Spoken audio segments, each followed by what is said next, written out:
புனித ஜோவான் எழுதிய நற்செயலிருந்து வாசகம். அதிகாரம் 16 இறைவசனங்கள் 5 தொடக்கம் 11 ஈறாக. அக்காலத்தில் இயேசு தம் சீடரை நோக்கி கூறியது: இப்போது என்னை அனுப்பியவரிடம் போகிறேன்.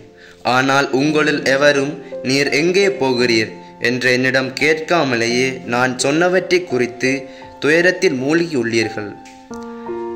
நான் உங்களிடம் சொல்வது உண்மையே. நான் போவதால் நீங்கள் பயனடைவீர்கள். நான் போகாவிட்டால் துணையாளர் உங்களிடம் வரமாட்டார். நான் போனால் அவரை உங்களிடம் அனுப்புவேன்.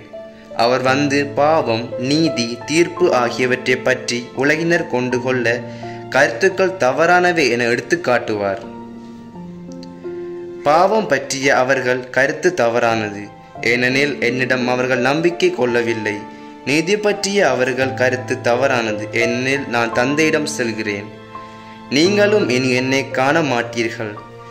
தீர்ப்பு பற்றிய அவர்கள் கருத்து தவறானது, ஏனெனில் இவ்வுலகின் தலைவன் தண்டனை பெற்றுவிட்டான்.